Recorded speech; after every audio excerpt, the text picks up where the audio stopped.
এটা নতুন ভিডিঅ'ৰ সৈতে আপোনালোক সকলোকে ষ্টাডি এণ্ড লাৰ্ণ ইউটিউব চেনেললৈ স্বাগতম জনাইছো। আজি আমি আলোচনা কৰিম আসাম জিকেৰ অতিকৈ গুৰুত্বপূৰ্ণ কেইটামান কুৱেশ্যন এনচাৰ, যিবিলাক কুৱেশ্যন এনচাৰ আপোনালোকৰ আগন্তুক দিনত আহিব লগা অসম চৰকাৰৰ বিভিন্ন ধৰণৰ প্ৰতিযোগিতামূলক পৰীক্ষাত নিশ্চয় সহায় হ'ব। আপোনালোকে প্ৰথমৰ পৰা শেষলৈকে ভিডিঅ'টো চাব আৰু যদি ভিডিঅ'টো ভাল পায় তেন্তে লগৰ বন্ধু বান্ধৱীৰ লগত ভিডিঅ'টো শ্বেয়াৰ কৰিব। তেন্তে পলম নকৰি আজি আমাৰ ভিডিঅ'টো আৰম্ভ কৰোঁ আহক। আজি আমাৰ প্ৰথম কুৱেশ্যন চাম। জোনাকী মেগাজিন ৱাজ পাব্লিছড ইন। আমি সকলোৱে জানো জোনাকী মেগাজিনৰ বিষয়ে, আৰু সেই জোনাকী মেগাজিনখন কিমান চনত প্ৰকাশ হৈছিল আমাক কুৱেশ্যনত সুধিছে, আৰু এই কুৱেশ্যনটোৰ শুদ্ধ এনচাৰটো হ'ব অপশ্যন এ 1889, অৰ্থাৎ 1889 চনত জোনাকী আলোচনী প্ৰকাশ হৈছিল। আমি এইখিনিতে অকণমান চাই ল'ম। Jonaki was an Assamese language magazine published from Kolkata in 1889। আমি অলৰেডি কিমান চনত প্ৰকাশ হৈছিল আমি আলোচনা কৰিছিলোঁ। আমি এইখিনিতে জানি থ'ব লাগিব যে জোনাকী আলোচনীখন প্ৰকাশ পাইছিল কলকাতাৰ পৰা। তাৰপিছত আমি চাম the first editor of Jonaki magazine was Chandra Kumar Agarwala. এইটো এটা গুৰুত্বপূৰ্ণ কুৱেশ্যন হ'ব পাৰে যে জোনাকী মেগাজিনখনৰ প্ৰথম সম্পাদক কোন আছিল বা এডিটৰ, আৰু তেখেত হৈছে চন্দ্ৰকুমাৰ আগৰৱালা। আপোনালোকে এইটো পইণ্টটো মনত ৰাখিব। নেক্সট কুৱেশ্যন চাম আমি। First vice president of Assam সাহিত্য সভা ৱাজ। অসম সাহিত্য সভাৰ প্ৰথম উপসভাপতি কোন আছিল? খুব এটা গুৰুত্বপূৰ্ণ কুৱেশ্যন। আমি হয়তো সকলোৱে জানো যে অসম সাহিত্য সভাৰ সভাপতি কোন আছিল, আৰু তেখেত হৈছে পদ্মনাথ গোহাঁই বৰুৱা। ইয়াতে আমাক সুধিছে যে অসম সাহিত্য সভাৰ প্ৰথম উপসভাপতি, আৰু এই কুৱেশ্যনটোৰ শুদ্ধ এনচাৰটো হ'ব অপশ্যন এ মিত্ৰদেৱ মহন্ত। মিত্ৰদেৱ মহন্ত আছিল অসম সাহিত্য সভাৰ প্ৰথম উপসভাপতি। এইখিনি আমি জানি থম যে 1917 চনত অসম সাহিত্য সভাৰ প্ৰথমখন অধিৱেশন হৈছিল, আৰু এই অধিৱেশনখন হৈছিল শিৱসাগৰত। নেক্সট কুৱেশ্যন চাম আমি। ফাৰ্ষ্ট ছেক্ৰেটাৰী অফ আছাম সাহিত্য সভা ৱাজ। অসম সাহিত্য সভাৰ প্ৰথম সম্পাদক কোন আছিল? খুব এটা গুৰুত্বপূৰ্ণ কুৱেশ্যন, আপোনালোকে মনত ৰাখিব, আৰু এই কুৱেশ্যনটোৰ শুদ্ধ এনচাৰটো হ'ব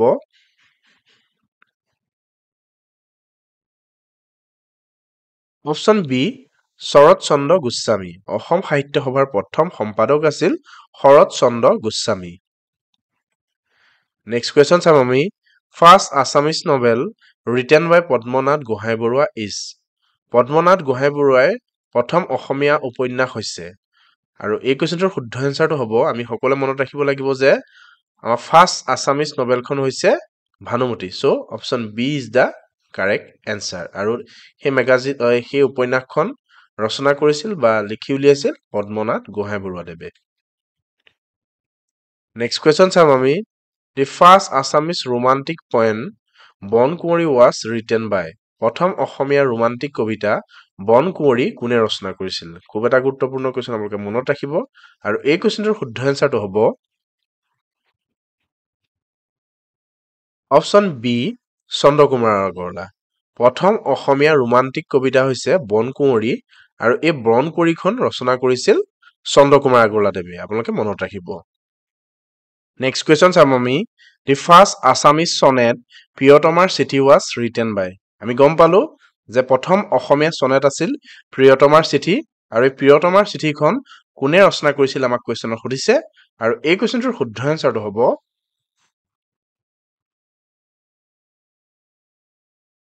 অপশ্যন এ হেমচন্দ্ৰ গোস্বামী।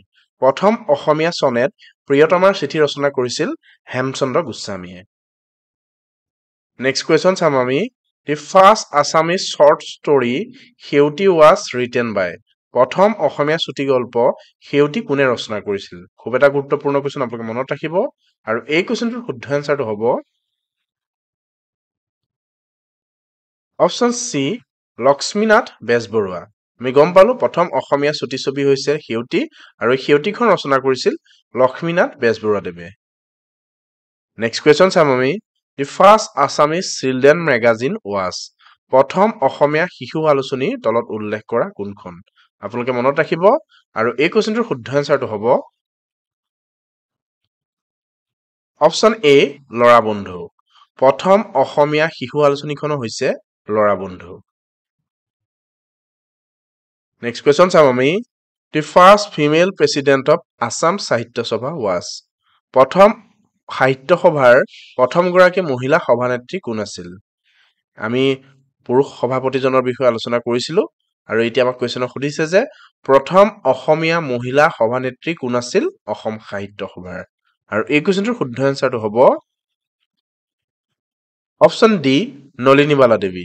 নলিনীবালা দেৱী হৈছে প্ৰথমগৰাকী মহিলা যোনে অসম সাহিত্য সভাৰ প্ৰথম সভাপতি হৈছিল। নেক্সট কুৱেশ্যন চাম আমি the first Assamese daily news paper was. প্ৰথম অসমীয়া দৈনিক বাতৰি কাকতখন তলত উল্লেখ কৰা কোনখন? খুব এটা গুৰুত্বপূৰ্ণ কুৱেশ্যন, সঘনাই এই কুৱেশ্যনটো আহি থকা দেখা যায় আৰু এই কুৱেশ্যনটোৰ শুদ্ধ এনচাৰটো হ'ব